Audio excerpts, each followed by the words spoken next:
Oh, that's so nice and toasty. Chilly winter day. Hey, want to make sure that you guys know that this episode of the Higher Line podcast has been brought to you by Ignis Lux Coffee. Ignis Lux, Latin for firelight. A reminder to let your fire burn bright. We are only here but for a little while, and there's no sense in drinking crummy coffee when there's coffee like this available. Small batch roasted in fluid bed roasters. Check that out. Less than 1% of all the coffee in the world is done in fluid bed roasters. Why? Because it's more work, but it gives you a much better product. IgnisLuxCoffee.com. Roasted fresh, sent right to your door. Check it out. Welcome to another episode of the CarryTrainer Higher Line podcast.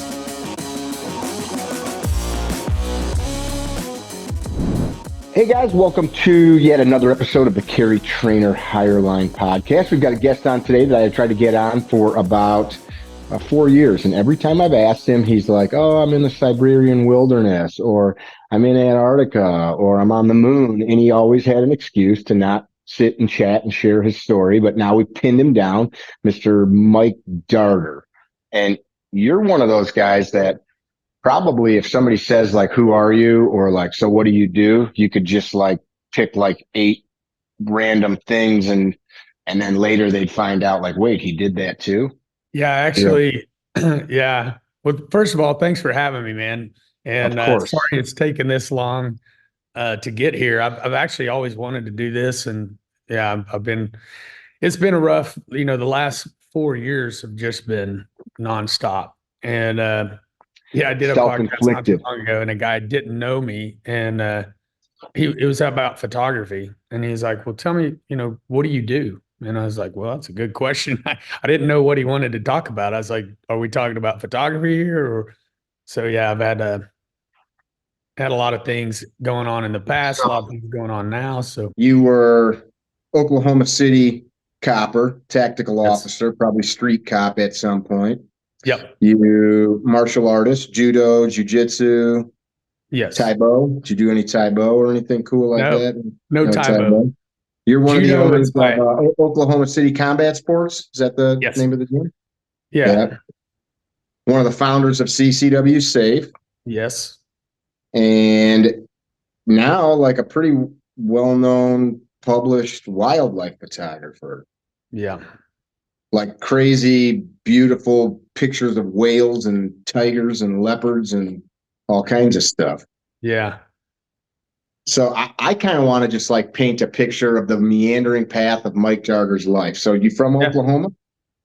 Yeah, I'm from Oklahoma, grew up here, did a short time, went to OU here, University of Oklahoma Sooners, and What'd you graduated study? there. Graduated there in May of 91 and started the police academy in June of 91. What'd you study at school? Criminal justice. And I always wanted to be in the Marine Corps. I tried to enlist out of high school in the Marine Corps, and I had asthma as a kid. I had it up to about 15 years old or so. Kind of ran through it with high school sports, and they said you couldn't have it past the age of 12. So I got a call one day. Uh, they said from the ROTC and said, "Hey, we think we can get you in through ROTC at OU." So I'd already been accepted to OU. So went there, and after the first semester, they told me, they said, "Hey, man, we're not going to be able to get a letter for this. We thought we could get you in," and I was pretty distraught from it. That the officer at the time is pretty funny. The officer told me at the time, he's like, "Man," he goes, "if you really want to do this, just go back, just lie, don't tell them about it. You don't have asthma now." I played rugby for OU, so I didn't have asthma during that time.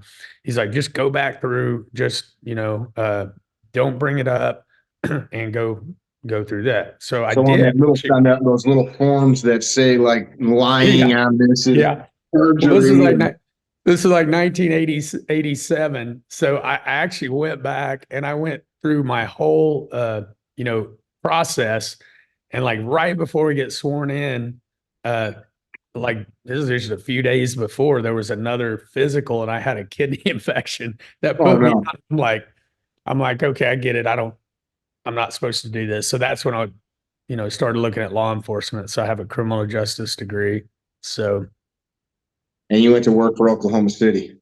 yeah, immediately after I graduated, went to work for Oklahoma City. I was on the street. I was in patrol for 4 years, and then I did 4 years in the gang unit. I did a short little kind of stint in an undercover, kind of a plainclothes unit, street level narcotics, felony team. And then I did 10 years with Oklahoma City, and then I did 10 years with the ATF out of Dallas. So I was in Dallas for a short time, but other than that, I've been in Oklahoma my entire life. What'd you do for the ATF? So I ran a program called NIBIN, and it was ballistic fingerprinting.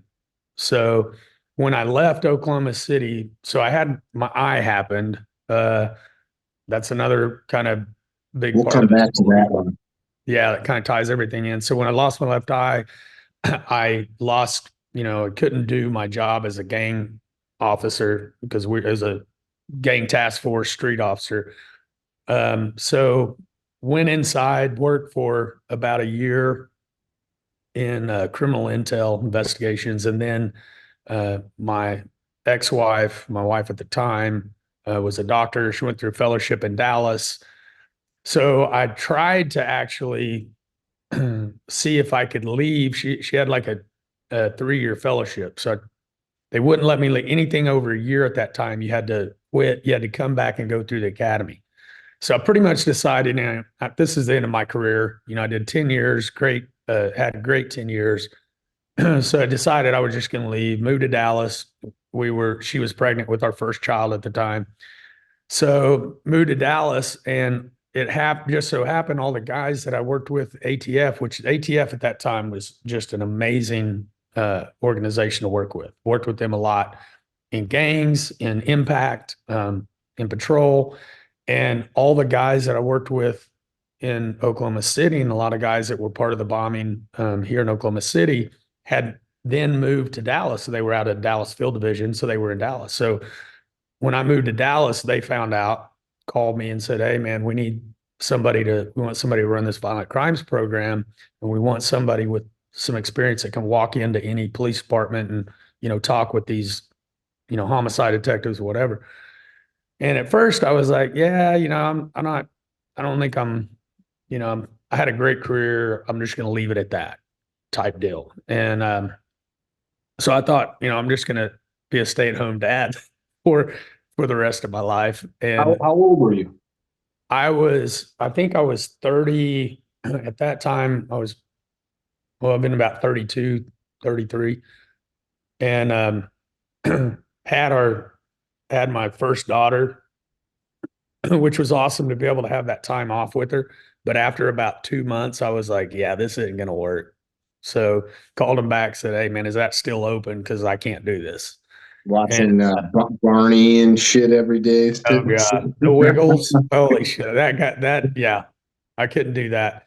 I mean, like I said, it was an awesome time. It was an awesome experience. And to be able to do that with my daughter, my first daughter, especially, got to do it a little bit with my second, but um, it was just something that I'm glad that I had the opportunity to do, but I couldn't do it. So ended up, working for the ATF out of Dallas for 10 years. I had Dallas Field Division, which was all of Oklahoma and North Texas. So, And in that time, what were you guys doing? You're chasing people that were illegally using firearms and crimes?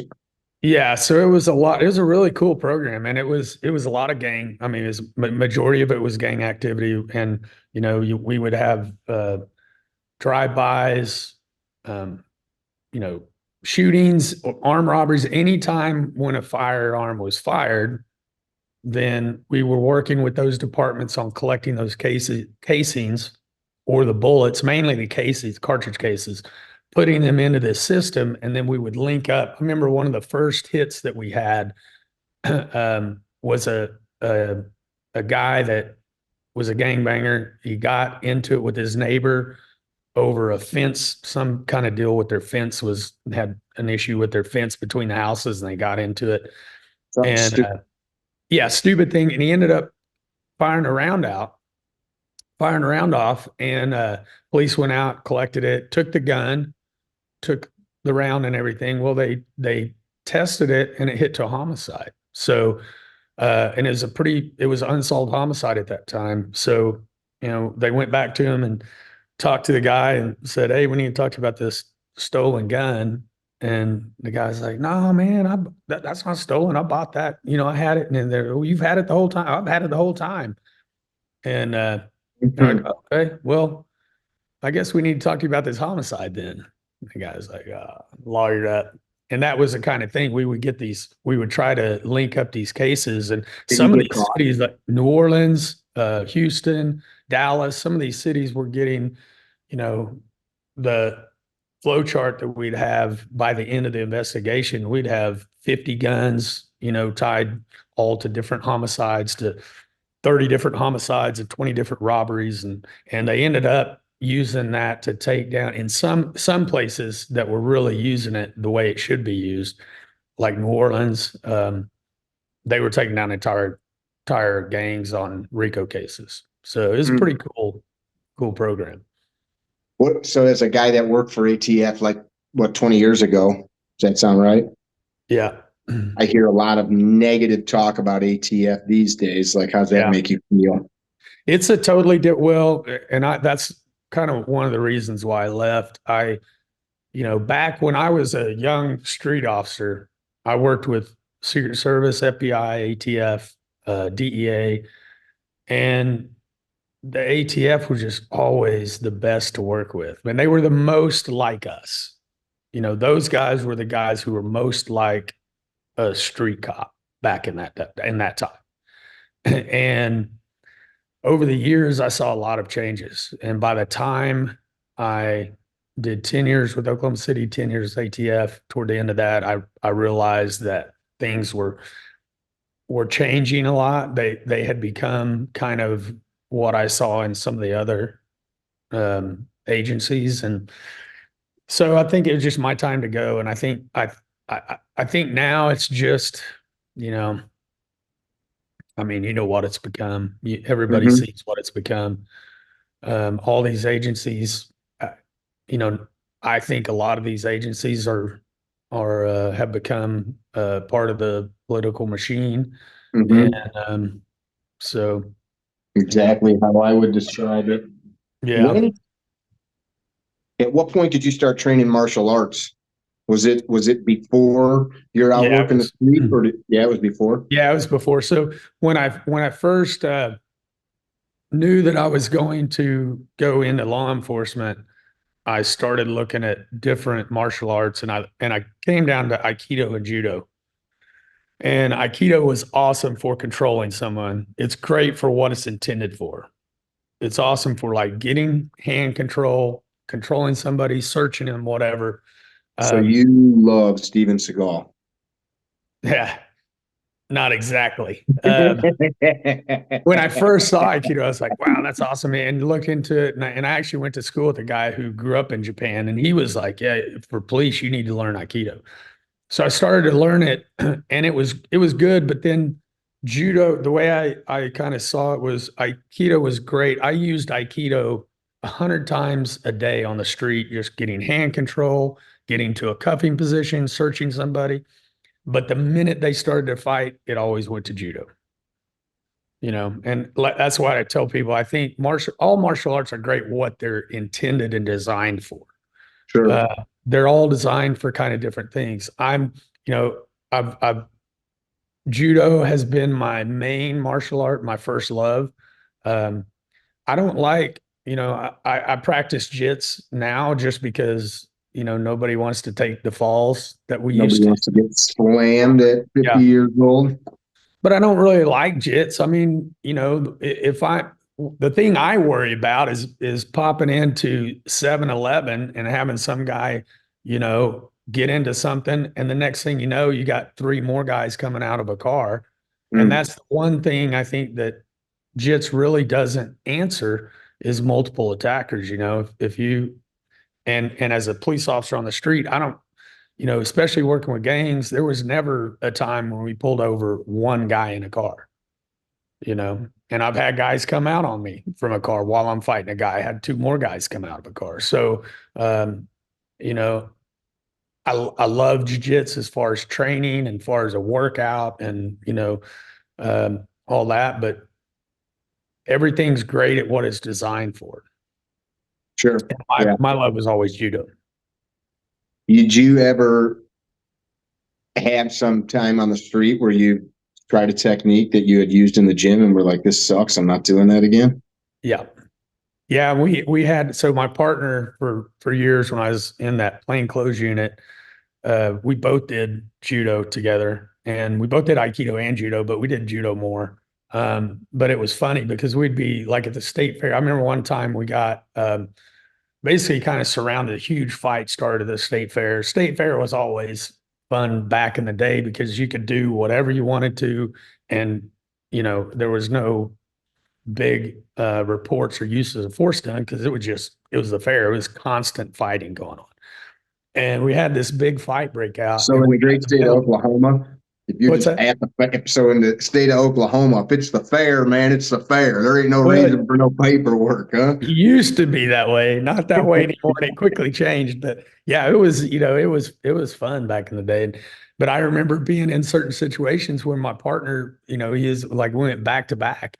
And I remember a guy stepped in on him and he like caught him with a palm strike basically on his chin and just sent the guy, in a backflip. And he turned around, slapped me on the back, turned around. He goes, "Did you see that? That shit worked, man. That shit worked." So and then we would go in. Yeah, we would go in and to my instructor that I had, and we're like, "Hey, man, we had this situation where this didn't work. Like we're trying to get this guy under control." So it's kind of cool to be able to practice that stuff and then kind of refine it as you see it or as you use it on the street. You competed? I did compete in judo. Yeah, I competed for probably about 10 years. How'd you do in that world?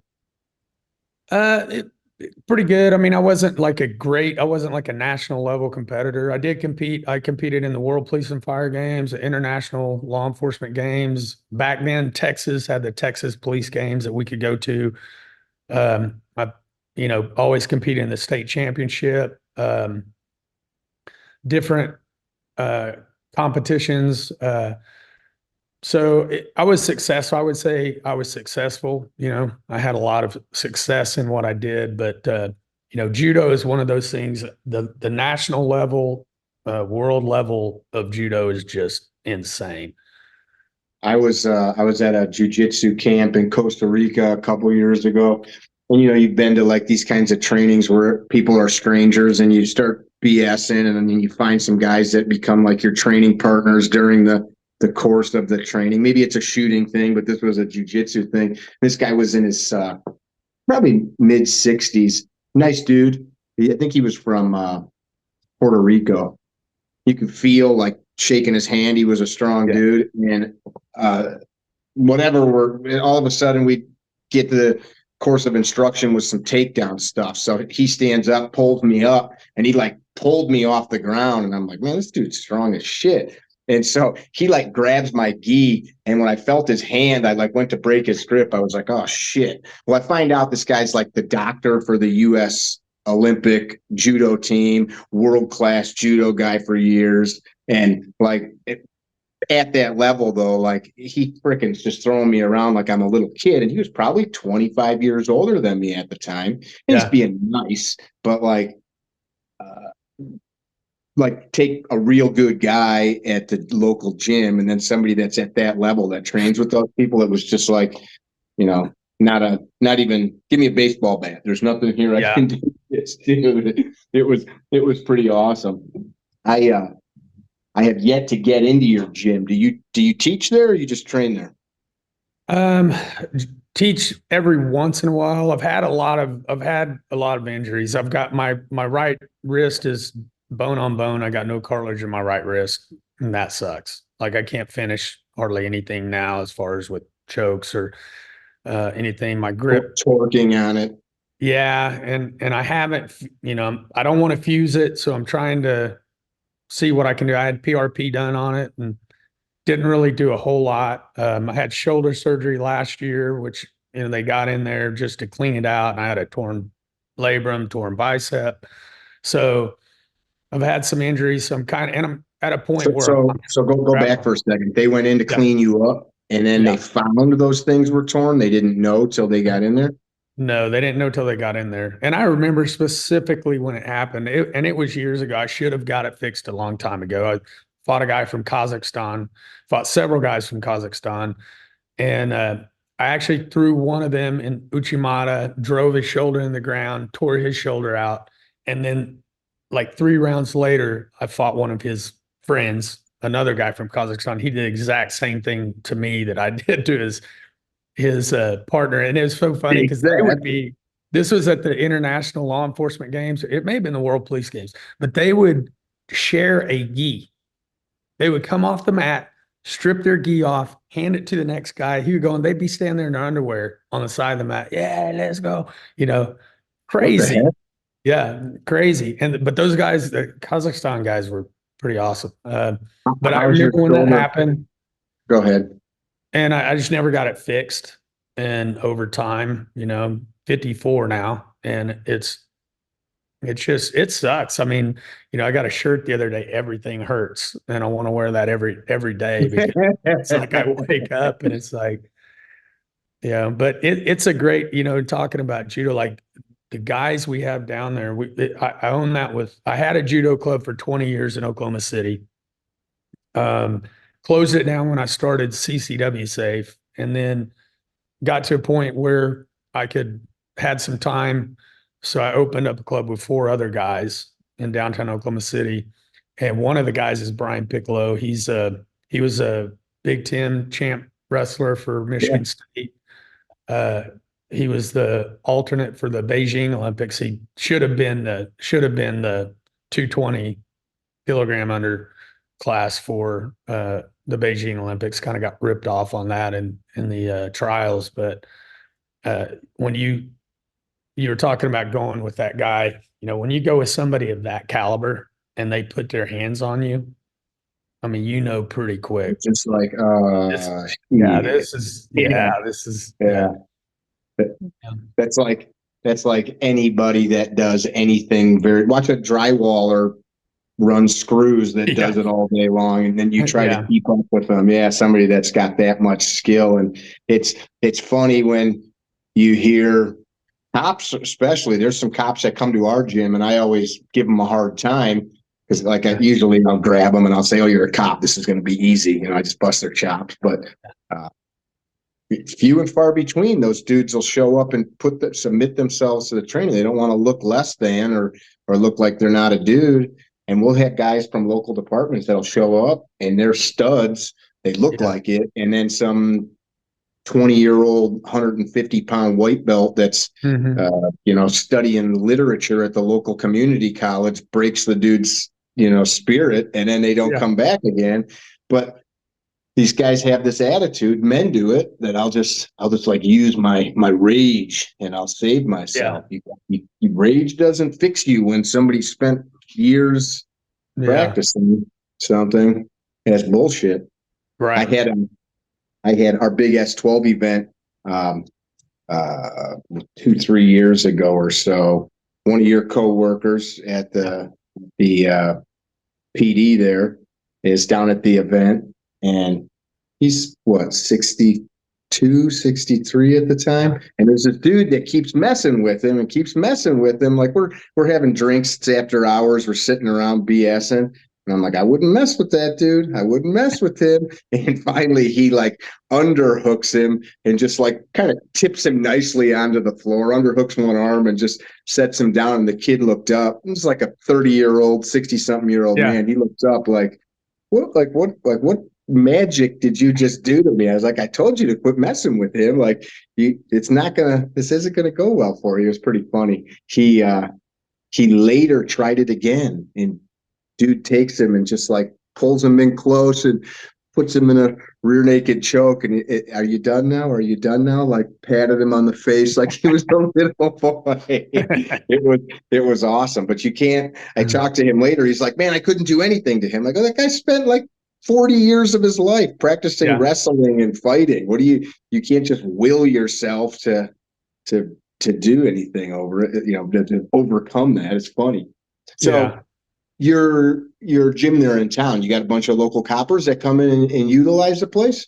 Yeah, we do. We actually have a class. I think we have one or two classes that are free for law enforcement to come in. So, there'll be times when we'll have 30, 40 on the mat.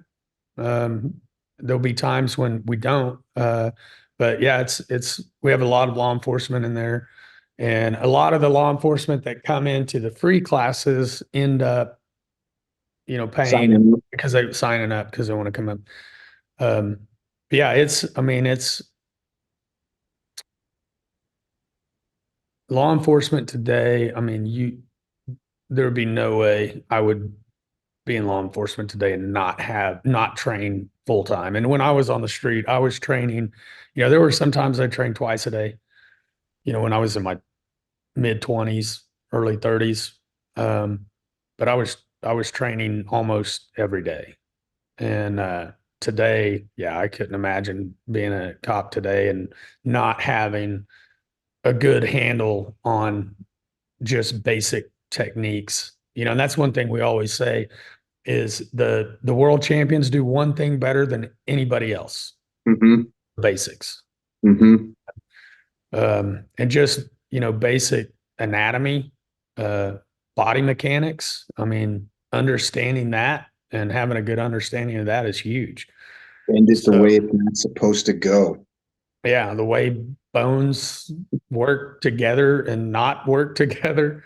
So, but yeah, we have a pretty good group down there. We have it's James Head. He was UFC. I think he fought 7 UFC fights back in the 2000 to 2010. He's a boxer and jiu-jitsu guy that's his background.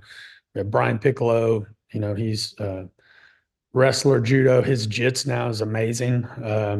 Travis Cerna, John Combs, those are the owners, and they're all just solid guys. And they're guys that really, when these officers come in that haven't done anything, they're guys that can really relate to that, and they're just great instructors. It's awesome. So How often do you get in there and train? not much anymore. Now I had my shoulder surgery about a year and a half ago. I started getting back in. I started getting back in about 6 months after that, Hmm. and probably should have waited a little bit. But my life right now, I've got CCW Safe that I'm still involved with. I don't have to do a whole lot with that because we hired Kent Brown as our new president. And he's doing an amazing job, but I'm Good still deal. the CEO of that. I have 3 daughters. I still have my youngest. I have her full time. I'm a full time dad. I'm divorced. My other 2 are in college, but I had my middle daughter for 2 years before she went to college full time. So that with CCW Safe and my photography, I run probably anywhere between 3 to 5 tours a year, for wildlife photography.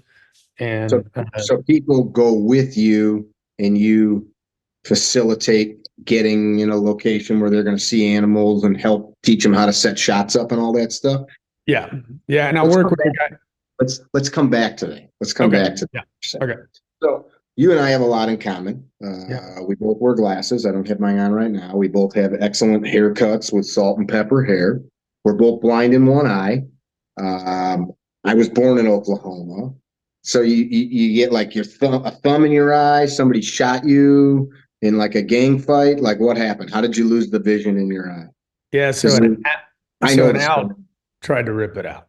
An owl. An So owl. Yeah. you were you like feeding an owl out in a tree, throwing some meat up?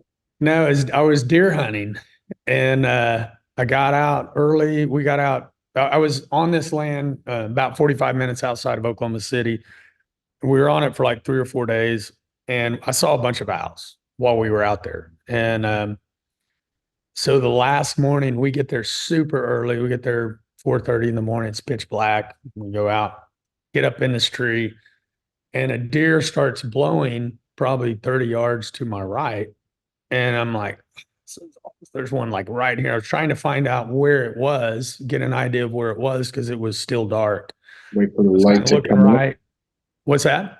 I said you're just waiting for the light, and Yeah, it was blowing. It kept blowing, and I knew we came in good. I knew the wind was good, so and it was staying. It was pretty close, and so I was looking right, and I remember I heard some ducks come in. They were coming over my right shoulder, and kind of turned my head back. And when I turned it back, I just got hit from the left, and I mean it was a solid hit. It would have been like a hit.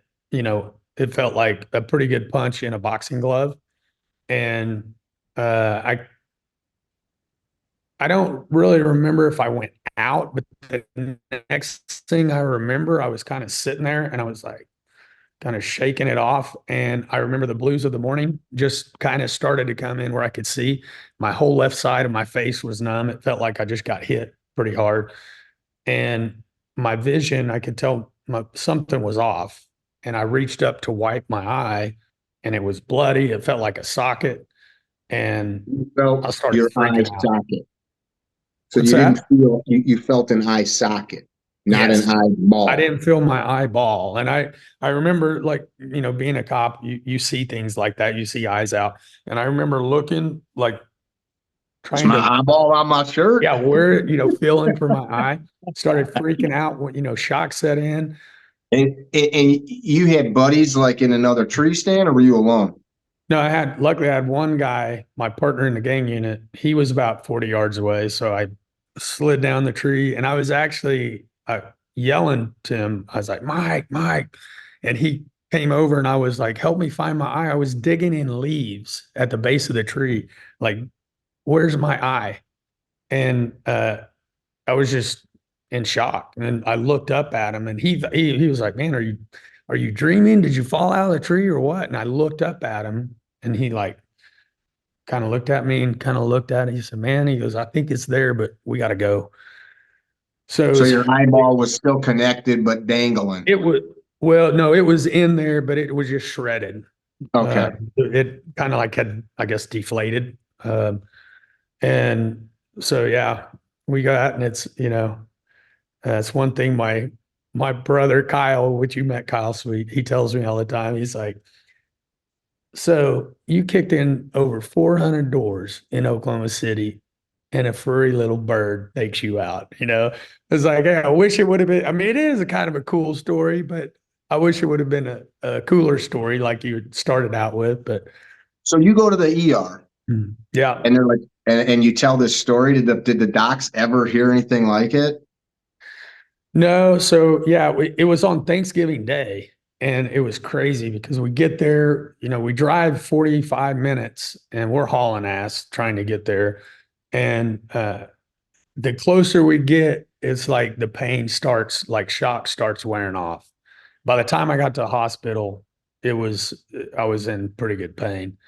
And nobody was it was on Thanksgiving morning though. So like nobody was at this hospital. They were wheeling me down these dark halls and I felt like it was in a horror movie, and I was like, I need something for this pain. It's starting to come. And so the next thing I know, I'm coming out of surgery and they said they could see where there were two puncture wounds that punctured and tried to kind of pull it out. So it just shredded the iris. And, we had talked about it on the way in. We were like, man, it had to be an owl. At first, I thought I got shot because I remember the day before, I remember seeing a hunter about 100 yards down. So as you guys are driving into the hospital, I'm sure you're like, "What the fuck happened?" So Yeah. you're wondering maybe if somebody a straight bullet or a fragment or just coming up with ideas. Yeah. At one time, I remember Predator, the movie with Schwarzenegger. I was like, what the fuck? Just something is out here in the trees. So so how do you know it was an owl? I mean, maybe it was like a Well, predator. It's kind of an well, ape. I think with with knowing what I knew before, seeing all those owls, I saw a bunch of like burrowing owls. I saw a great horned owl, which was huge. There was another scratch that came like right here below my right eye. So it almost got both eyes. So, and what I felt, what I remember feeling, that it was soft but hard. Um, and then I talked to some U.S. Fish and Wildlife guys later, and they had said there had been some other uh, attacks that they had known like that. And actually, they were police officers, and there was one guy who totally lost his eye. And what happens? They say up, and the two that they knew about were up northwest or northeast, and they said like deer would get hit by a car.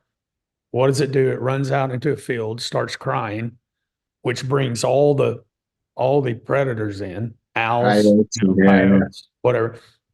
And so they told me a story of a police officer, and I forgot where it was, but it's somewhere northeast, who had gone out, had got a call of a deer hit. He went out, saw it, stood up, and to call in to get permission to fire his weapon to put this deer out of its misery. And when he stood up, an owl hit him. And I think, looking back on it, seeing owls, if you see in a cat's eyes at night, that's what owls target. And probably seeing my head move, it was probably on a hunt too that early morning, and probably just saw that flash and just keyed straight in on it, Hmm. and thought I was probably a squirrel or something. And I wish I would have taken a little more time to look around to see if I knocked him out too, but I didn't. I Didn't was do in a that. tree stand once with a buddy of mine. We had built an observation stand to watch this field just to kind of scout it. It was still Yeah. summertime, and we built kind of like a big platform that we were back to back in this big old oak tree. So he could see one way and I could see another. We weren't hunting. It was still very foliage filled forest. And there was a great horned owl that we had seen a few times. And one morning, just as the sun was coming up, very similar. Actually, it was sunset as the sun was setting.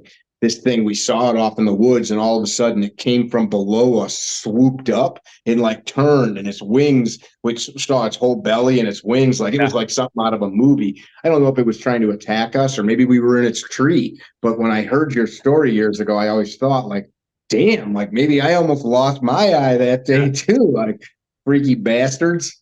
Yeah, they're silent flyers. So you hear ducks or hawks, they sound like jets coming in. Yeah, I yeah. never heard anything. I heard the ducks kind of garbling like they were flying, kind of coming in. That's all I heard. I mean, I never heard anything else. It was just So you have no vision in that left eye? no, I had some I could see like just shapes and a little bit of, peripheral kind of blurs for a probably about a year, but then after that, so the retina is detached at this point in my left eye. And doing judo, I went back to judo. They told me at the time, you can't do you can't do judo.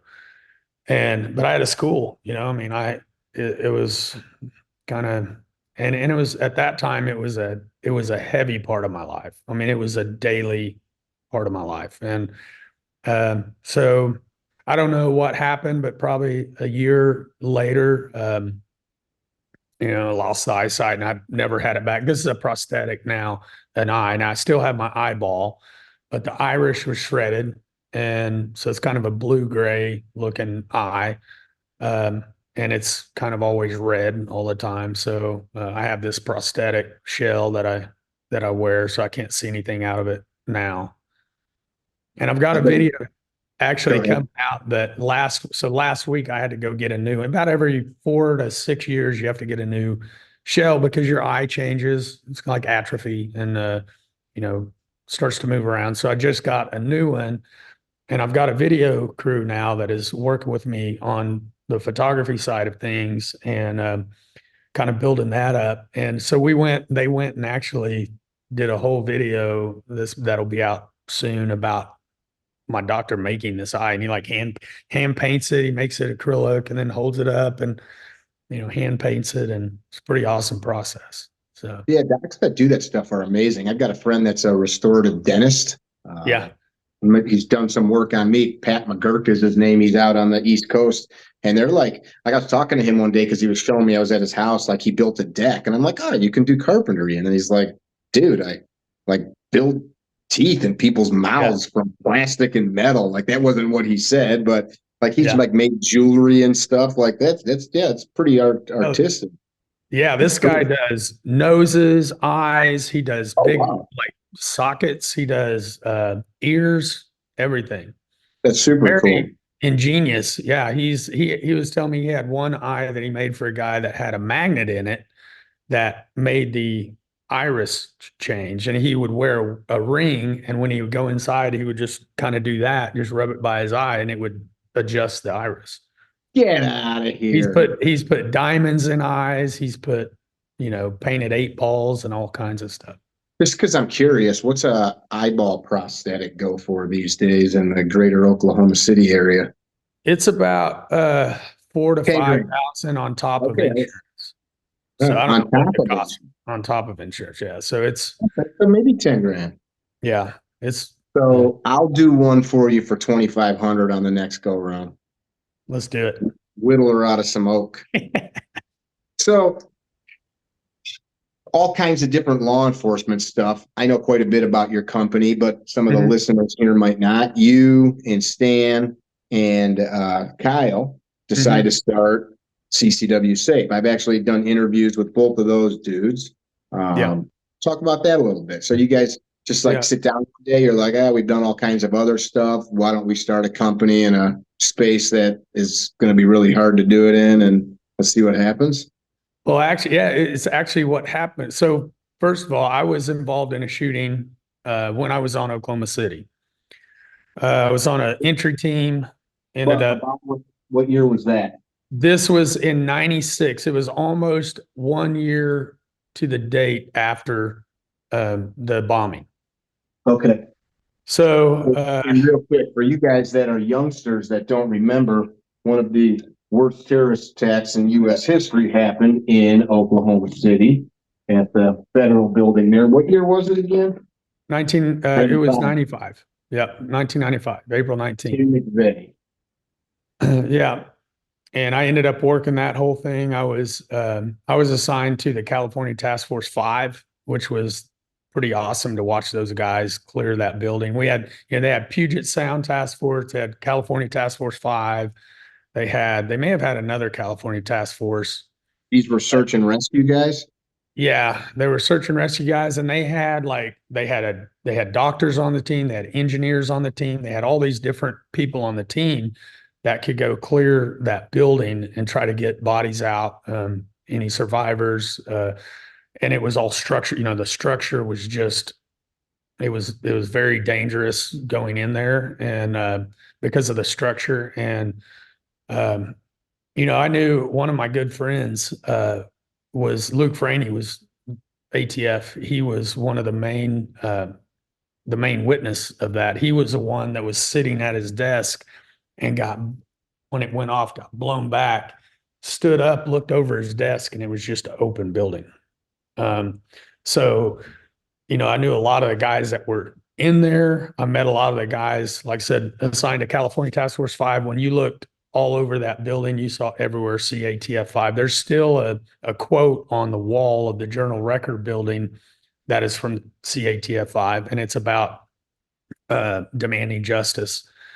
And it's pretty cool. I haven't actually been back. I haven't been to the museum. I've been back on the grounds, but yeah. So we, worked that about a year after that Go is back for a minute. Why, yeah, why haven't you been back? I'm sure that had to be. I've talked about this with Gary quite a yeah. bit. Um, you just haven't been back because of how impactful it was to you as a young man.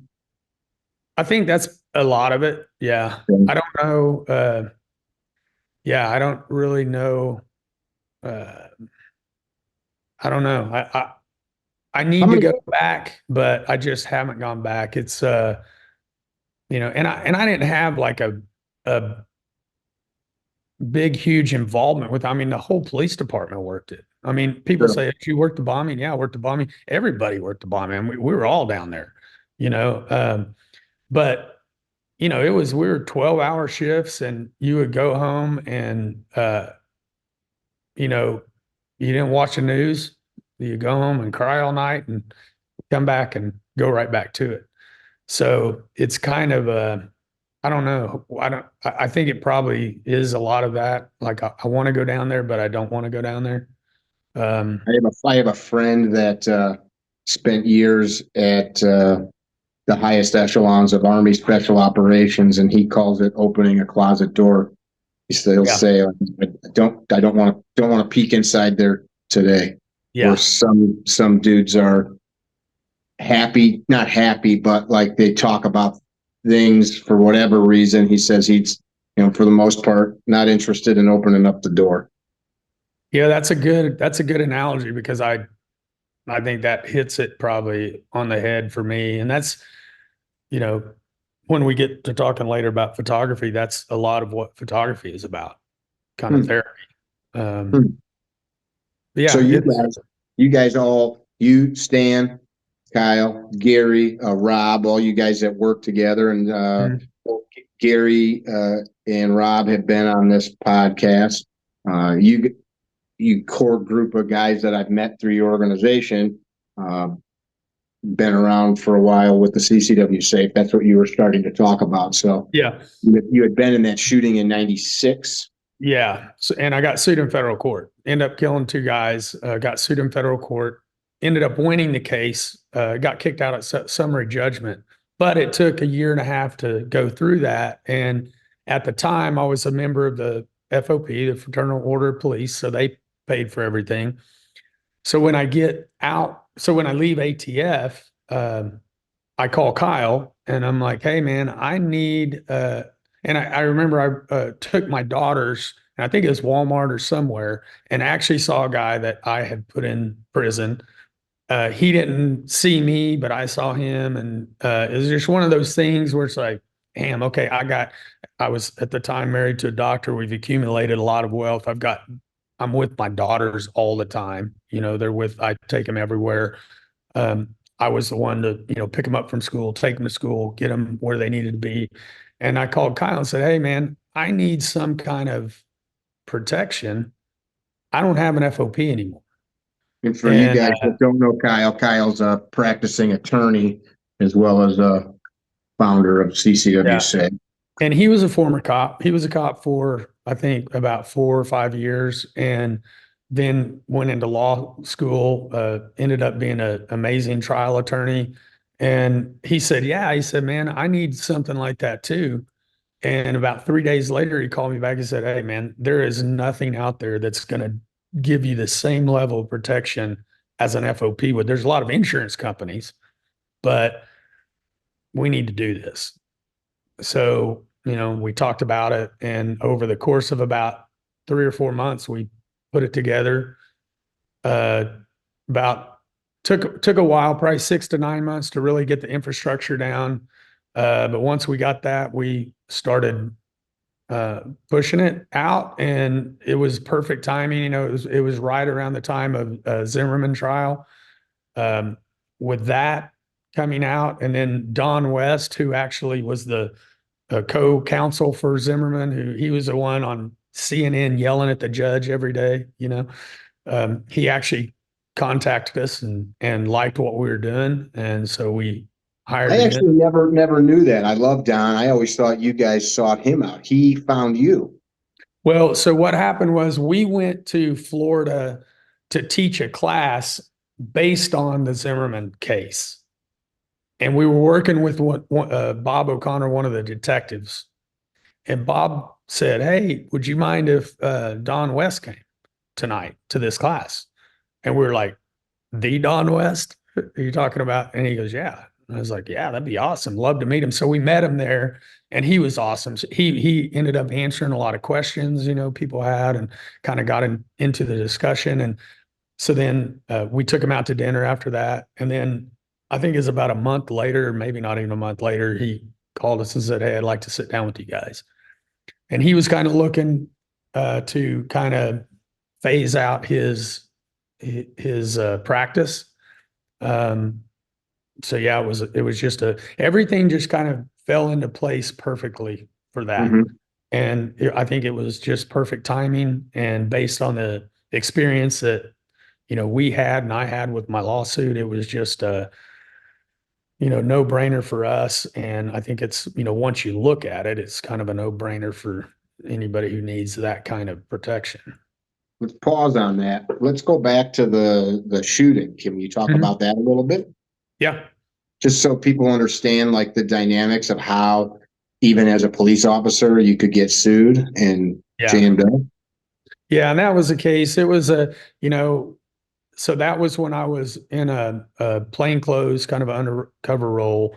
It was called Impact, and we would just kind of work on whatever we wanted to work on in our division. It was a divisional thing, and we had an informant who had uh,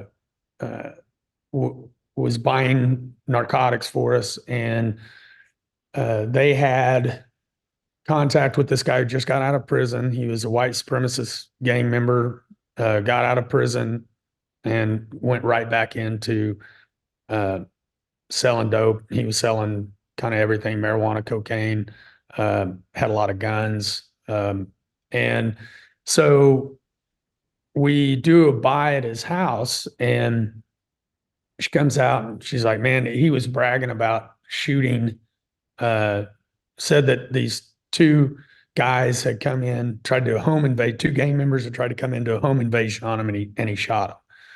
And he had a gun there. And so it was one of those cases where it's like, okay, this is, we checked CAD, we checked hospitals, we checked 911. There was nothing to support this guy's story, but we had a female informant. We thought, man, he's probably just trying to impress her.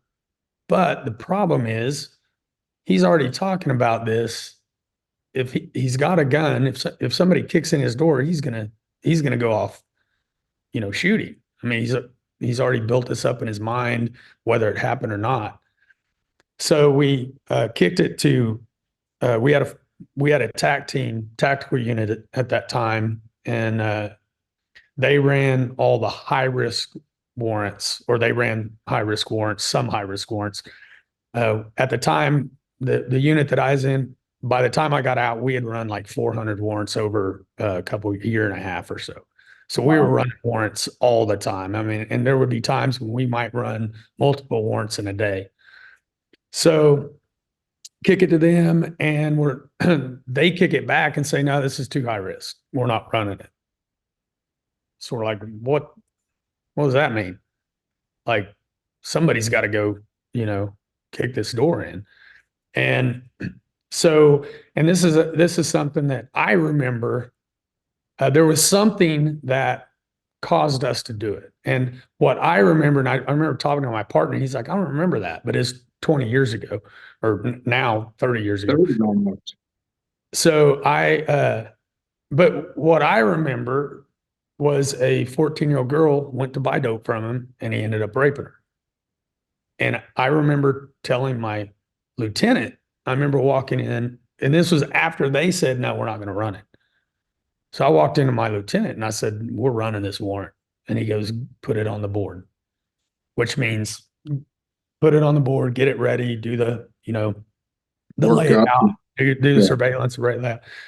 So I was surprised. I was like, holy shit, you're going to let us run this warrant? And he's like, yeah, you got a problem with it? I said, I don't got a problem with you if you don't have a problem with it. So we get everything ready and we go run this warrant. And, there were a lot of things that the minute I exited that van, I knew what was going to happen. As we roll up, we turn the At corner, and this, as we at roll this up, point, you guys are not plain clothes though, right? no, at this point, we've got all our, Kevlar on. We've got police everywhere, hats, shirts, jackets. So Long guns and all that jazz, probably. actually, we didn't have long guns at that time. No. That was in, 95. We didn't have them. They surprisingly, Oklahoma City didn't approve long guns until just not too long ago. Okay. We had shotguns, but even on raids, we didn't really have shotguns that much unless we needed to breach something. So, uh, so as we turn the corner, we're rolling up, and as we come to the house, the next door, there's a kid playing out in the front yard, and his dad is sitting on the porch. And as we roll up, he sees us, jumps off the porch, runs out, grabs his kid, and runs inside. And at that point, based on that and the information I had before, I was like, here we go. And I was number two man in the door. At that time, I was always number two man in the door. The guy that I trained with, we talked about earlier, training in judo, he was always number one. I was always number two. You know, at that time, we were the most trained on the team. We shot a lot. We probably shot more than anybody else. You know, we trained in judo, and so he was shorter than I was, so he was always number one. I was always number two. So, you know, at that point, I'm like, all right, shit's on. I mean, it's here we go. And we get to the door, knock, announce, slam. And as soon as we go in the door, the suspect's rolling up with is a 357, looked like a freaking cannon rolling up straight toward me. And so as we enter, I mean, well, I'm not even entered all the way. I'm just passing that threshold when I see a muzzle flash. Boom, like this huge muzzle flash. And I thought it was bad guy. Ended up being it was my partner. He fired one round, but because of the way the layout, there was a wall to the right. So he took right, I took left. Well, the guy was left and he took right, which was a wall. And he kind of fired, kind of, you know, kind of trying to get out of the way of his gun. Fired one round. He had a SIG, and when he did, it was probably a little limp wrist, and it stovepiped on him. So I'm in the threshold. I engage the guy. End up firing 7 rounds, and it was a crazy entry on that thing, and the whole thing, the whole process of it. You know, he stovepipes, so he's over there tapping, racking, kind of backing away from me. I'm engaging. Within probably 2 seconds, I know that the threat is gone now. There's no more threat from him. And I'm, you know, tapping my shoulder. I'm like, I look over because at first, when I saw the muzzle flash, I thought it was a bad guy. I thought he got hit because my tunnel vision went all toward this guy. Everything went into slow motion. I saw the entry wounds. He rolled up he was laying on a couch and he rolled up with the firearm. And my first shot went into the back of his hand holding the gun. I was shooting a 45 and I saw it entry, and he kind of dropped the gun on him and he was trying to grab the gun. And I just remember, you know, shooting off of the entry wounds, basically, not off of sights, but I saw the entry wounds going up and just was kind of walking them up his body. And so I thought my partner got hit. So I looked real quick at my partner and came back to cover this guy. And I was like, Mike, you know, just tapping on my shoulder. But next thing I know, another round goes off. I'm like, what the fuck? Like, and what happened was daddy came out from the back room, grabbed my partner around the neck and grabbed his gun. So he trying to pull him back in the hallway. Well, he kind of spun, fired one round. He let go. We exited the house because Mike and I were the only two that made it in the house. The rest of the team kind of split on the front wall because we were just right in the threshold of the door. So we exited, came out to the corner. I reloaded, told everybody, I was like, get on the back of the house. I thought, you know, I was like, and that last shot, the first shots of me firing, I didn't hear any of the shots. But his last shot, his one single shot, I heard like 5 shots. It's like, pop, pop, pop. So you heard none of your rounds other than number one. Is that what you can hear? Just little pops. Like, so when I go in, even the or even my partner's shot, I didn't hear the shot. I just saw this big muzzle flash. Then when I'm engaging, I think I remember hearing just pops, but everything had really slowed down and tunnel vision in. But then when my partner fired the last shot on the second suspect, I heard like 5 rounds, like pow, pow, pow, pow. So I look, he's coming toward me. He's kind of moving pretty quickly toward me. So we exit, go to the corner of the house. I reload. I'm telling people get on the back. I'm thinking, holy shit, we got a militia in here. Like this, we got a house full because I didn't know what's going on. And then this guy walked out, who was the second suspect, which was the dad. He walked out, had a huge gunshot wound on his chest, collapsed on the front porch, fell over, and I'm like, who is that?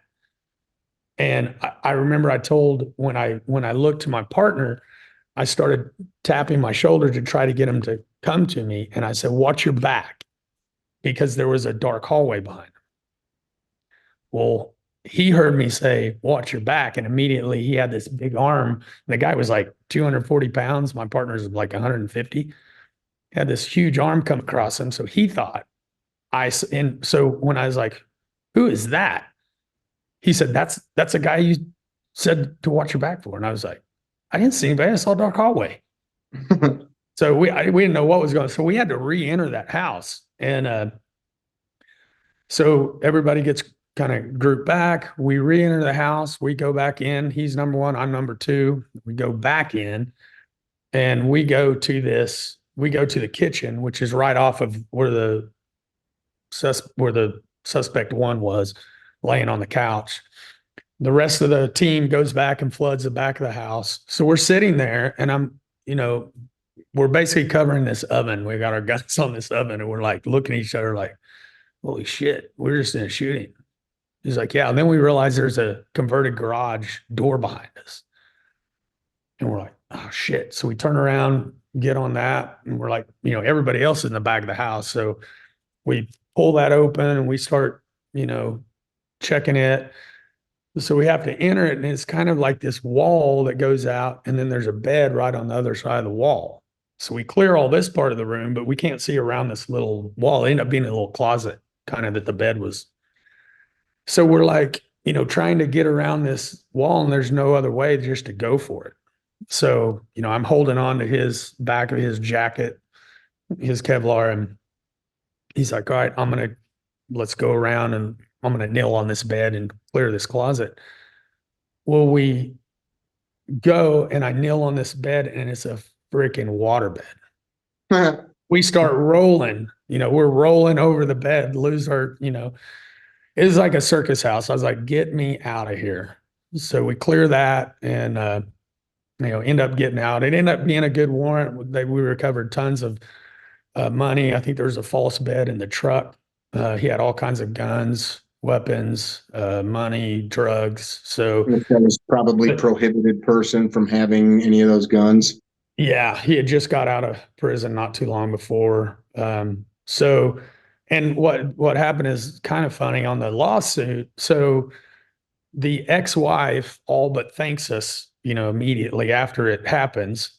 And as soon as they release the scene, she breaks in and steals all his shit, takes his TV and everything. And then right at 2 years, right before the statute of limitations runs up, she launches a lawsuit on us. So we get sued wrongful death from the family. And like I said, it was about a 1.5-year process. Got to summary judgment. It got kicked out. So wasn't, and there really wasn't some lawyer thinking he could get a payday for her and the family, probably. Yeah, basically. I mean, that's kind of how it works. And I understood that. And it wasn't that stressful because I knew, number one, I knew what we did was, I knew we were in the right. And I knew that there wasn't anything to it. And the FOP was paying for it. If I would have had to pay for that myself, I mean, that would have, on a cop salary back then in 1995, I mean, we didn't have GoFundMe pages back then. You know, we Sure. didn't have, You've I been mean, I would have broke. been, yeah, I would have been lost everything. Go, Um, go, go back a minute to just from a, I think it's valuable for people to hear, not that this is everybody's experience, but you said you, in that couple of seconds of gunfire, you dropped 5, 7 rounds, you said something like that. yeah. You could, in this house, how far away was he? He was probably, well, I mean, I could have probably touched his feet. So he was laying Okay. on a couch right on the door. So he was probably, you know, within 8 feet. 7 yards. Yeah. Okay. So all of the stuff going on, your brain tuned in to watching impacts on his hand and body.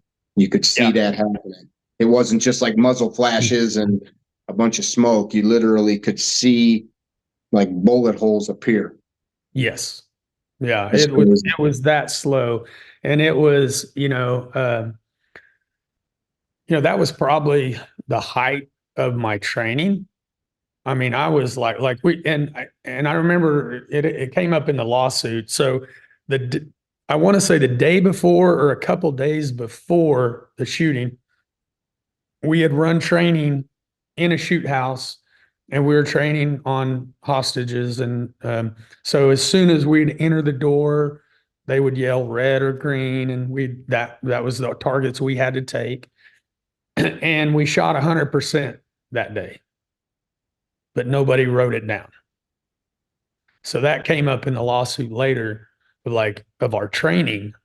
And it was like these guys were trained, better than anyone else. They had the highest level of training. In fact, the day before we had this, and it was 100%, but nobody wrote it down. So there was no record of it. And so I was kind of at the height of my training there, and it was, you know, there's a lot of things that I talked about with CCW Safe, physiological effects, whether it be auditory exclusion or memory distortion or, slow motion, Psychia, tunnel vision. things like that. Yeah. And I remember getting to my house that night, probably 6, 8 hours later, sitting on the couch, waiting for a call. Because at that time, we didn't know they didn't do the search until after the homicide investigation. So, I was waiting for this call. Like, did we get anything out of this house? Please tell me we got some evidence and stuff. But I remember sitting there and I was like, what just happened? Like trying to piece it together. I was like, man, so I remember this, what happened, trying to piece it together. And that's one of the big key points with CCW Safe now, telling people, it's okay to give police the basic information and say, hey, look, I'll cooperate with you. Like, I'll cooperate with you, but I'm in no state of mind right now to give any statement. I don't, my mind's, and most cops will understand that. Because any critical, I mean, you've probably been involved in a fight or a wreck or something where, it takes a while to piece it together. You're like, Sure. what happened? What happened I here? was just in, we were just in DC the other night with a couple of people. And as we came out of a very nice restaurant, some angry, cracked up, shirtless, homeless guy on a winter night wanted to fight with us. And I Yeah. saw him, not because of any reason other than I was holding the door and everybody Yeah. was walking one way. So I saw him approach, and my friend Derek, I'm telling him, I go, turn around, like, because I could see this guy was coming at us fast. Anyway, we diffused the situation. This guy, like basically chased us to our car, and it wasn't. There's no like tough guy part of the story, but as we drove away, 2 women, 1 child, 2 men are there, and like I'm listening to them like discussing what happened, and I'm like, none of that shit happened. Like Yeah. it only because I was the only one that was facing him. But Yeah. then my version was still, and this is 25 seconds Yeah. of this minor little inner human conflict. Like I put the girls in the car and walked around my car, and I'm watching this guy. Like I said to him, Jesus loves you. Merry Christmas. Have a good evening. And I'm opening my door and I'm looking at where my friend Derek is. And I thought one of the girls was going to roll a window down. And I said, don't roll the freaking window down. Because I'm like I'm trying to drive past this guy or over him. And so like we just discussed for a couple of minutes as we drove away, and I'm laughing like at work of what we're talking about, like a little bit of a I wasn't adrenalized, but one or two people were, and like the distortion, or maybe not even distortion, just the thing, like I saw this. Yeah, you did, but in seeing that, you didn't see any of this. So it's just perspective. Interesting how that works. Kind of like photography.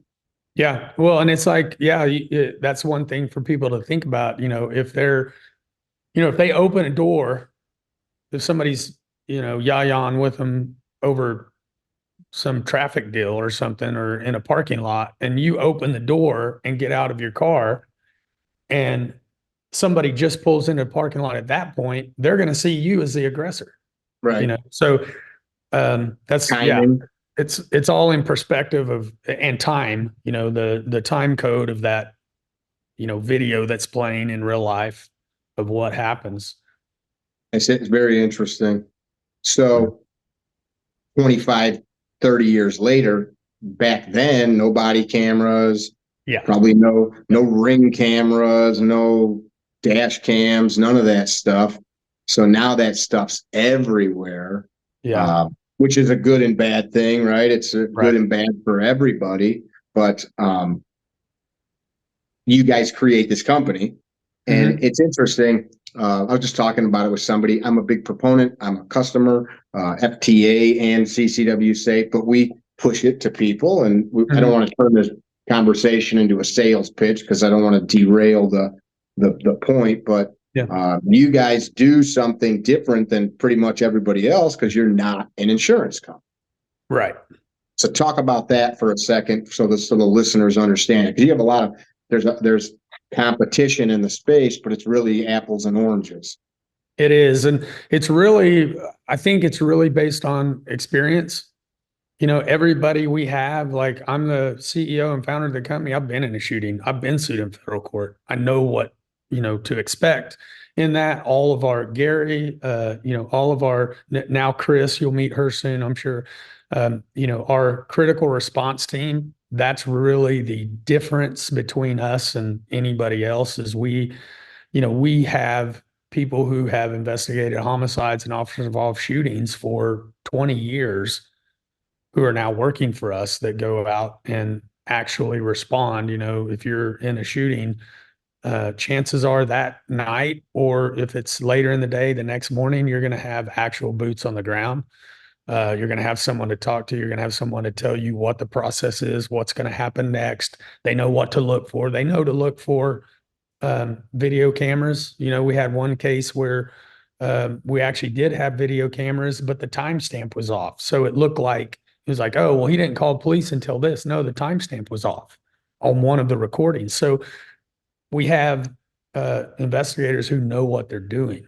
And, a lot of these, Gary's been in a shooting. I mean, a lot of these people that we have as our critical response team, they've been through this. They know what to expect. So I think that's the biggest thing. And then the second biggest thing is, have not having an insurance product. If with insurance products, and this is why we pulled out of Washington, if you're found guilty, then you have to pay that back. So if we defend you, but either A, you're found guilty, and it may even be of a lesser charge, or you plead to a lesser charge, and you're like, okay, they don't have that great of a case, but they come to us and they say, well, we want to plea this down from a manslaughter to something that is ridiculous, with a misdemeanor, something that, then you're going to want to take that and not have to go to trial. But if you take that under an insurance product, you have to pay that back. And, that's why Washington. And just to clarify, my thought is because it's illegal to insure criminal actions. Yes. Otherwise, I could just burn my business down if I can't pay the rent. Yeah. Yeah. So insurance can't cover that. So, we're not a traditional insurance company. Now we have a captive insurance company that covers our company's risk, but it does not, all of our members receive member benefits of being a member of our program. And that's one that they receive. It's we find all the attorneys, all the expert witnesses, you know, all the jury consultants that we need, whatever, and we pay for those. Seems like a big pushback. Like men like to argue about everything, right? Like Chevy versus Ford and that kind of stuff, Block versus Sig. I've done a dozen different videos about the product over the years, and I mean, people get friggin' mad. Like, this company's better. Like, and I'm like, do you gonna argue like Allstate versus State Farm for your homeowner's insurance? Like, two dudes wouldn't sit at like your backyard barbecue drinking a bottle of beer, grilling steaks, going, you dumb son of a bitch, you've got farmers insurance. Like, it's just hilarious. But guys get like visceral about it. And one of the things I hear people bring up is they say, well, they don't let you pick. And I go, man, if you called me, and I know a lot of people in my community, if you called me and said, who would you call for self-defense? I go, I wouldn't know. I would call my state's attorney, who's my friend, and I go, who do I call, right? I don't know. I don't have a list of these people. And I have a family member that got jammed up in a self-defense scenario, and he's in good shape now. But they got a guy that does motorcycle personal injury stuff. And I'm like, I wouldn't do that. I wouldn't do that for a second. Like, I wouldn't have that guy do my house closing or a divorce. Like, that's not what he does. Does he understand it? Like, yeah, he understands it a little bit. Like a baker understands how to make like steak, but it's not the same. Anyway, so comment on that. Yeah. And that's, so, that is something that comes up a lot. And I don't like, even being involved in law enforcement, being in court all the time, being in a shooting myself, I wouldn't know who to choose. I would want somebody to vet that for me. And one of the things, it's not that so first of all, I'd like to say, whatever company you're with, I believe with all of myself that they are going to do what they say they're going to do. So they're going to do what they're going to say they're going to do. And I believe that all the so just to clarify, if somebody's got Acme concealed carry insurance company, they're saying you believe that they're going to offer. They're going to do what? Yeah, they're going to be there and do what they're going to do. I think the difference is with us, again, it falls back on the experience and being able to, vet these attorneys by Don West, having Don West vet these different attorneys. And we can have a member can say, hey, I want to use this attorney. Okay, we're going to have Don look at him, and then we're going to give you a report. And if you want to use that criminal defense is different than the self-defense minded expertise. And the deal is, we had one case where we had attorney already in mind. We're like, okay, we need to get hold of this guy. He was in Aruba for 2 weeks. What if they're on vacation? What if they're somewhere else? There's a lot of things that go into that. And we want the best attorney for that specific case. Every shooting is going to be different. Every shooting is going to have these micro components that are different in each case. So, we want to be able to, if I was the one that my freedom was hinging on that, I want to have somebody who knows that is the best person for this specific case. Mm-hmm. Yeah, it's interesting. I think I just read an article the other day. The journalist was talking about, based on the internet now, like I'm not sick, I'm healthy, but I have doctor friends. I will question them. Like, well, what about this? I read this study, but I'm not a biologist. I'm not a chemist. I'm not a scientist. I don't have, advanced degrees in physiology and anatomy and stuff. But people based on little bits of knowledge now think that and I'm not trying to be dismissive of people's opinions, but I go to the mechanic. I have transmission fluid leaking out. I've done transmission work as a kid, but like I popped the hood on my 23 diesel Ford truck the other day, and I'm like, the air goes in there, and I think that thing is, like I don't know what shit is in there. And I think that's a problem in this space, man. People, that case I said with that motorcycle personal injury guy, I said to the kid, I go, even if you just get jammed up with like a misdemeanor, you're a criminal. Like this isn't like come back later and try it again. Like you're done, man. When the judge stamps that thing, it looked like, little, I don't want to say little, not making light of it, but girlfriend gets mad and calls and says, my boyfriend hit me, kind of a thing. Like you are screwed. Like those kinds of scenarios. I don't know why people buy into marketing. Like this cool special operations guy says that this product's good. Well, maybe it is, or is that guy getting $2,500 a month to say that? And I don't know that to be anything, but like, well, and it's like you talked about earlier, sheetrock hanger, how fast they can do that. You get people like there's a lot of things that I can do. It may take me 10 hours to 1 hour if somebody really knows what they're doing. And that's a case when I kind of look at it this way too. If you get somebody, an attorney who is very versed in self-defense, criminal offense, which self-defense, those attorneys who specifically deal with self-defense cases, you get somebody who is versed in that, knows exactly what to do in every case. Think of how much time can be saved. And a lot of times you don't have the time. You may not have the time when it comes down to a trial.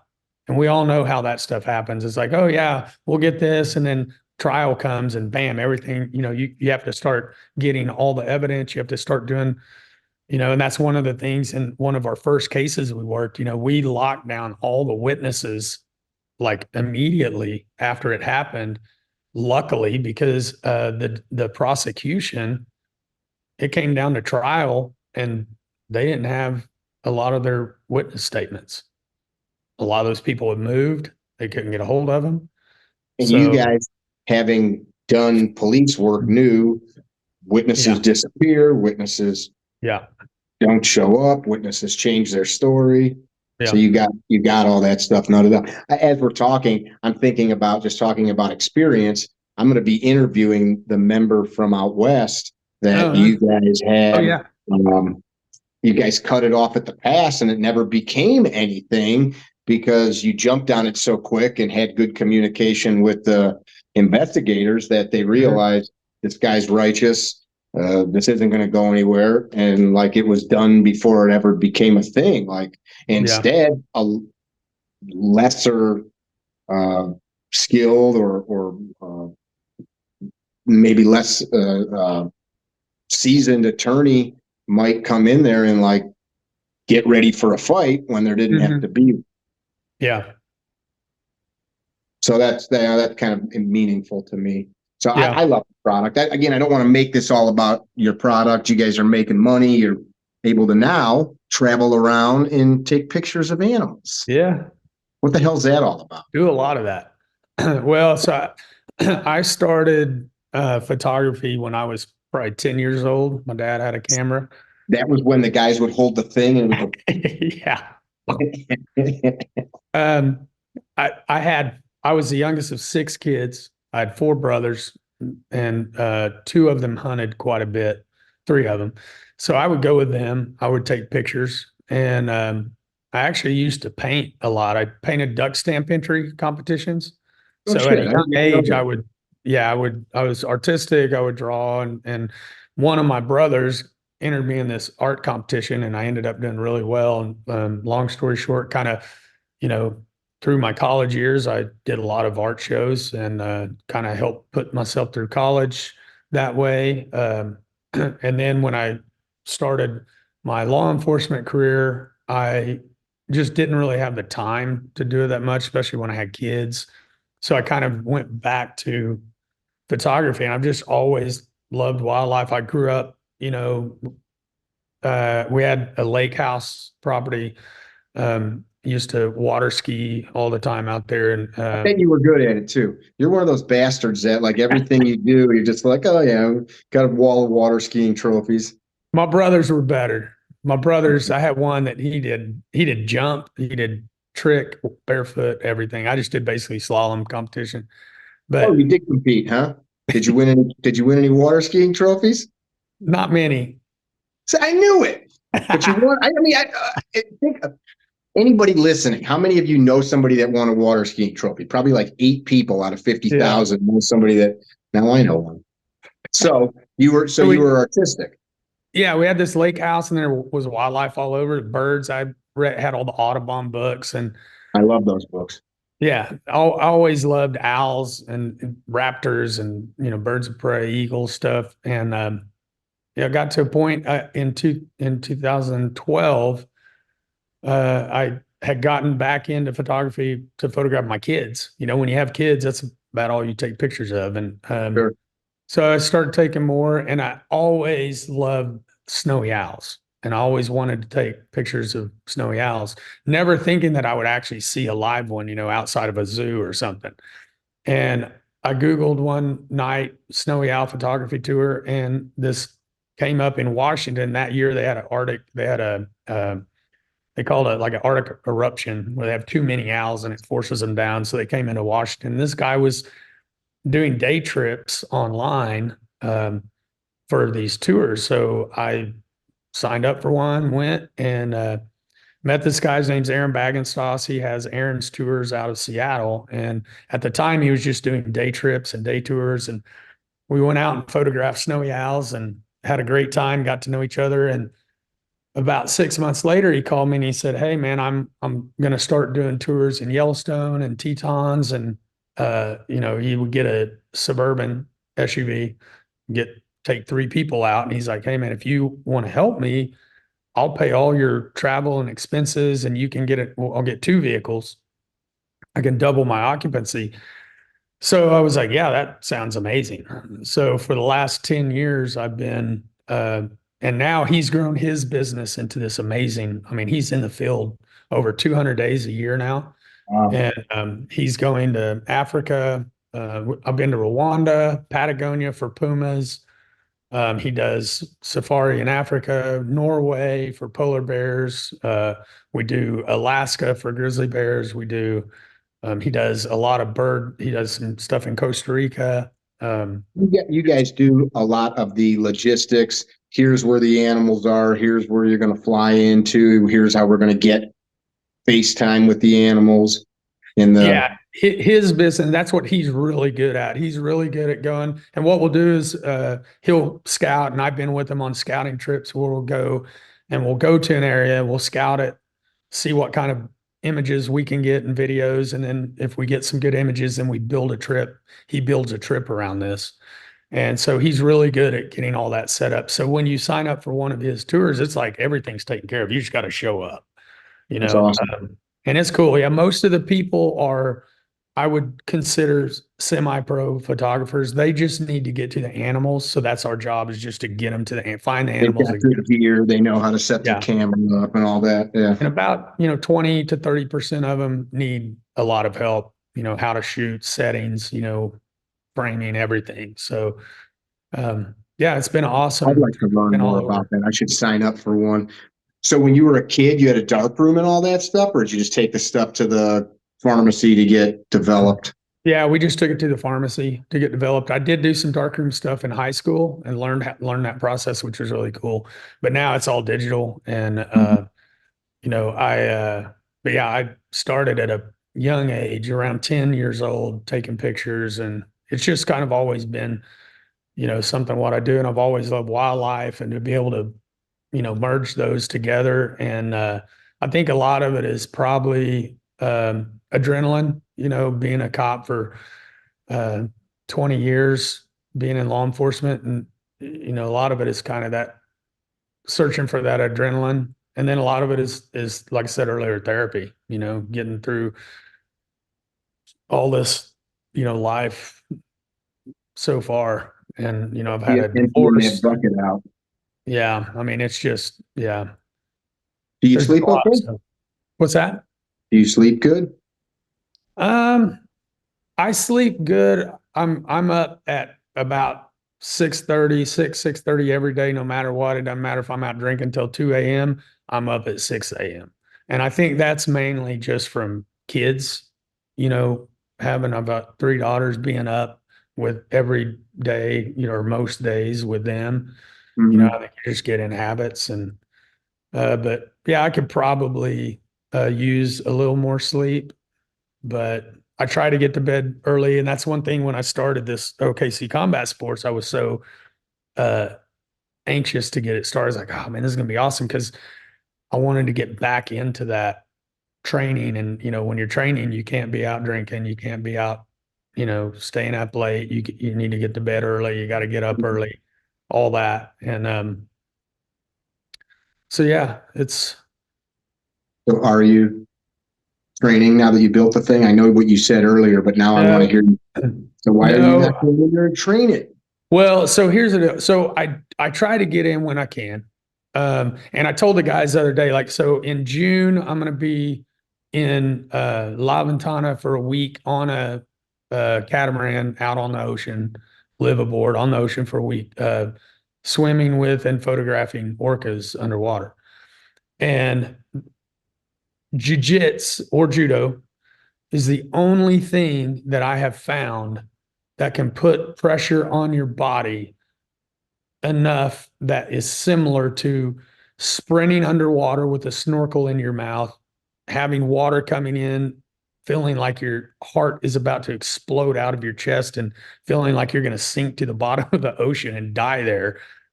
Jits is the only thing that I've experienced that will push you to that level of you having weight on you.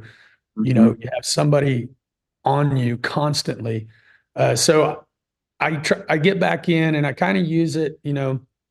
I work out with weights consistently, and I kind of use jiu-jitsu now and judo now as just one of those things that kind of helps me prepare for the field. So yeah, after the first of the year, I'm going to start getting back in. I was getting in pretty consistently before my shoulder surgery, and then after my shoulder surgery, up to a certain point.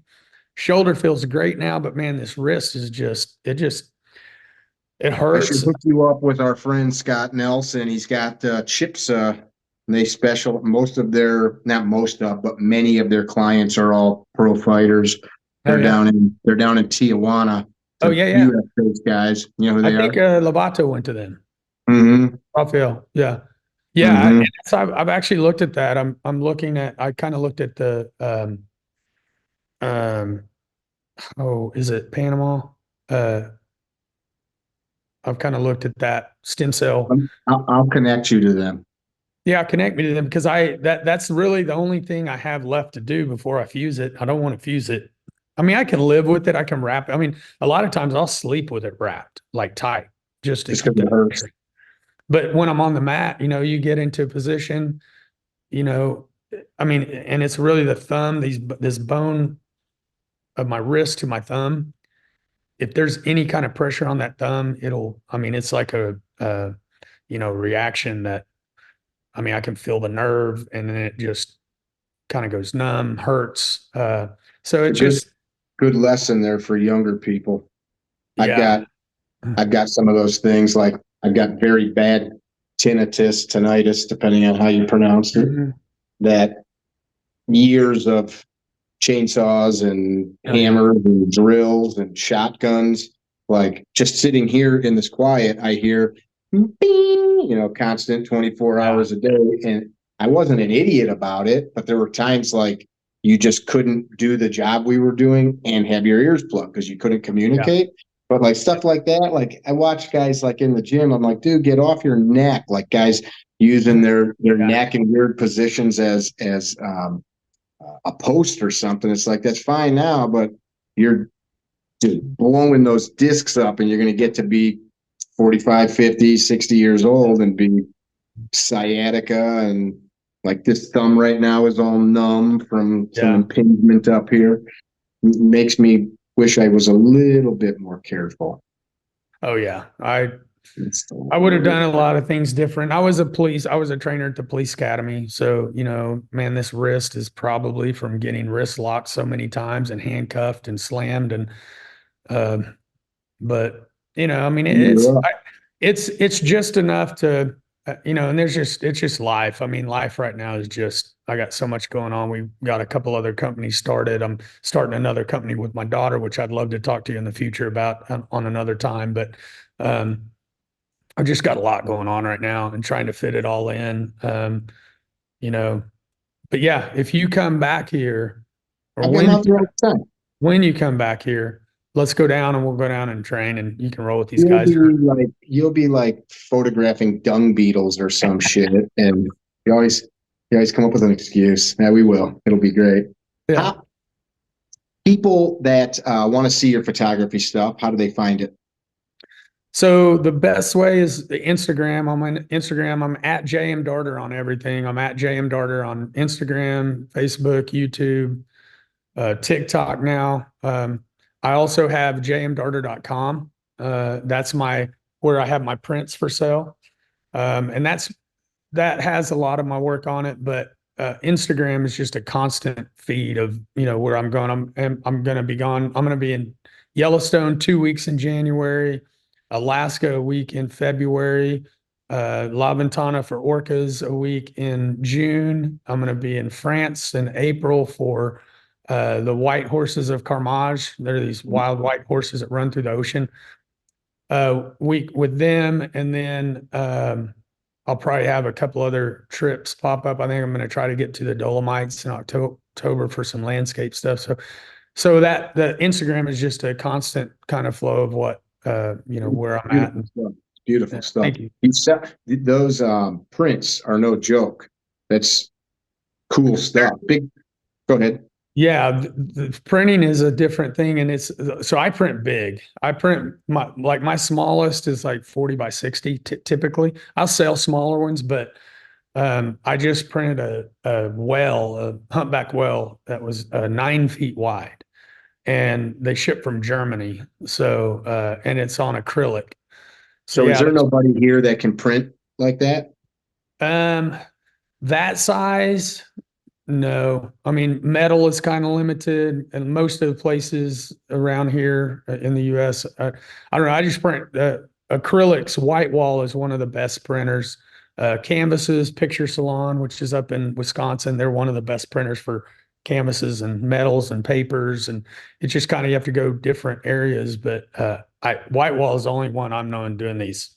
They can do these prints one sheet of acrylic, up to 12, 16 feet wide. Is that one for sale, or is that for your own viewing pleasure? It is for sale. I mean, I have it hanging in my house. But yeah, it's a huge print, and those big prints get expensive really quick.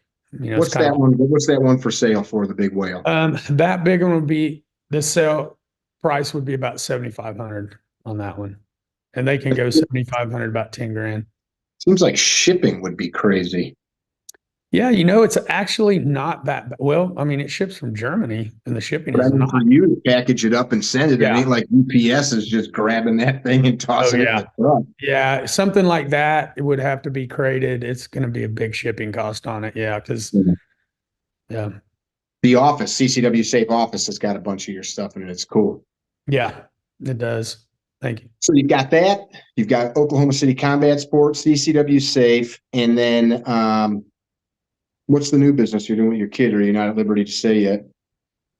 Well, I can tell you a little bit. It's going to be online training courses targeted at high school senior girls going to college and college age girls, and it's all on safety. It's not fighting. We used to have all these, I used to have all these guys say, hey man, my daughter's graduating high school. Can you put a self-defense class on? They don't really need that. And you probably know they need situational awareness. They need, and there's a psychologist on board that's a part owner. And so she's going to be dealing with things like toxic relationships, how to identify, grooming, different things But it's just going to be courses. We have 15 courses identified so far, and it's going to be, we're going to have the courses online. A lot of it is going to be through podcasting, free articles, stuff like that. Kind of similar to CCW Safe. We'll have a lot of free information out there, but then we're going to have these courses that will, sell, or it will be a $9 a month membership. And that membership, you can be a part of that community, and you can go to events, and you can That's cool. take all the courses for free.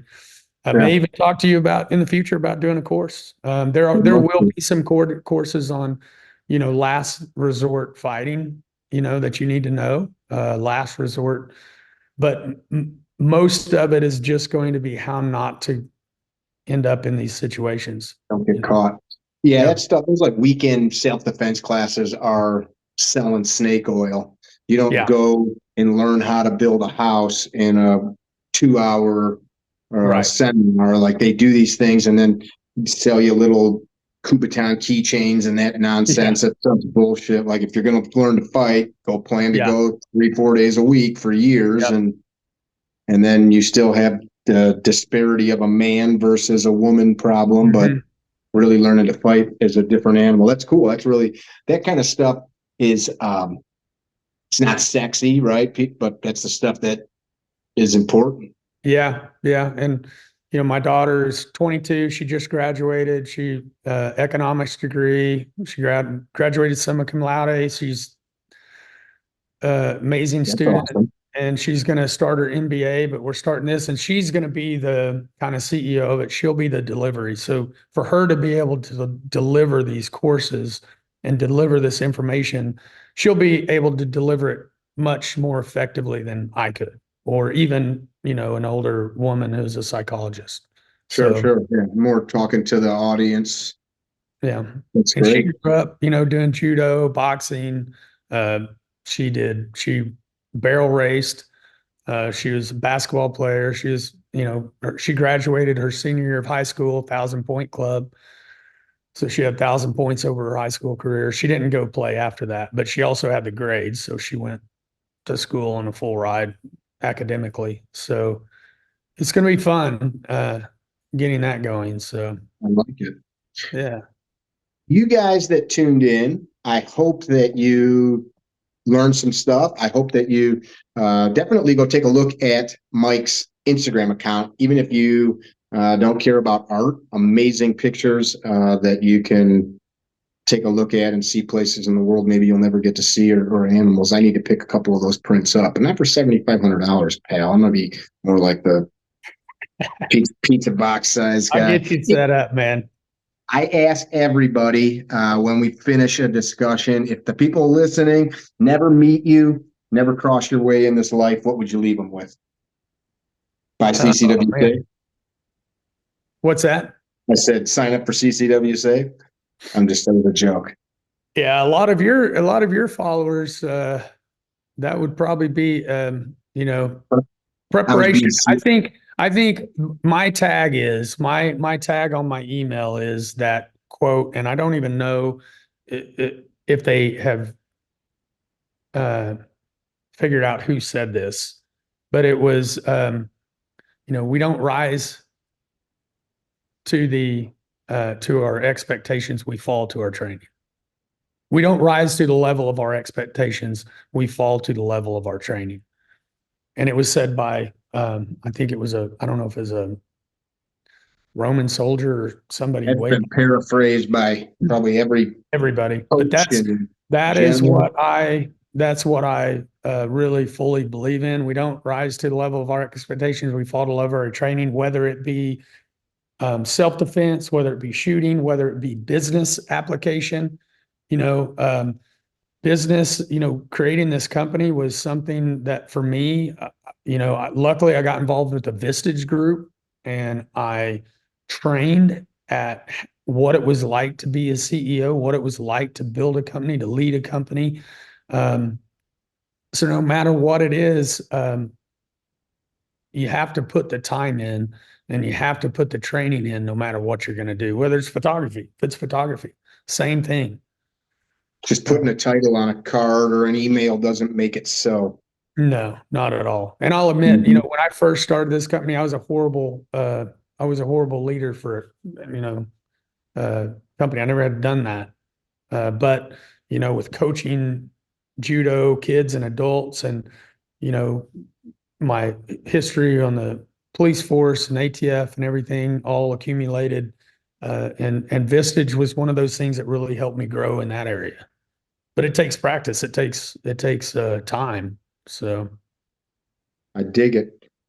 Yeah, I think our culture has spun us to this point where we've probably always done it. Humans, we want stuff now and we want it for little, but I quote this often in the butcher shop in my hometown. Over the back of the butcher shop, they have an old hand painted sign. It's probably been there 100 years. It says, "Good meat's not cheap and cheap meat's not good." And I can plug that into anything. Like some self-defense program that's 4 hours at the YMCA is cheap, but it probably ain't good. And stuff takes work and years. I'm sure you didn't learn to take the photos, even on what you learned with your film camera didn't apply with the digital framing and lighting, but not you got all different stuff. You got to go learn and do it. People go buy. I've seen dudes that know what they're doing take a phone like I'm talking on and take better cameras or pictures than somebody that goes out and buys a $4,000, $10,000 camera. They don't know what they're doing. Right. Yeah. Got to learn it. I appreciate that. Yeah. You guys that tuned in, check them out. There is a link on CarryTrainer.com right to, CCW Safe's homepage where you can sign up. You firearms instructors. They also have FTA, which is insurance for you as an instructor, if you qualify. And we appreciate that you viewed or listened to this discussion. If you got comments, questions, if there's anything that didn't make sense to you or something that you want more info on, toss it in the comments and we will try to respond accordingly. Mickey with CarryTrainer.com, Drew behind the editing desk. And remember, go out and get yourself some Ignis Lux coffee. That's who sponsored this podcast. Ignis Lux, custom crafted beans with love. Be well. Don't be dickheads. Thank you, sir. Thank you. Appreciate it. Visit our website, CarryTrainer.com, for information about classes held throughout the U.S., CarryTrainer apparel, and upcoming projects. You can also email us at training@CarryTrainer.com for information about setting up your own private course or speaking engagement. Training@CarryTrainer.com or CarryTrainer.com.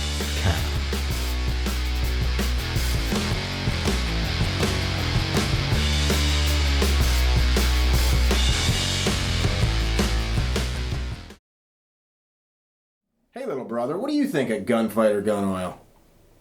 I'm gonna have to show you.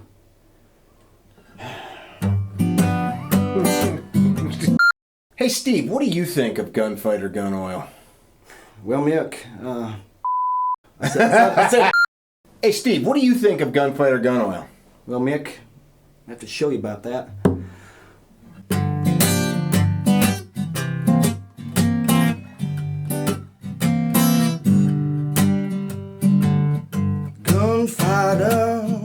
Gunfighter lube. Baby, I had the gunfighter blue. But then I got me some gunfighter lube. Let me tell you about it. Made in the USA. Amazing lubricity. Amazing adhesion, baby. 100% synthetic. But it's gonna last you. Gunfighter gun oil, baby. Took away my gunfighter blue. I'm still working on it, but So you like the lube?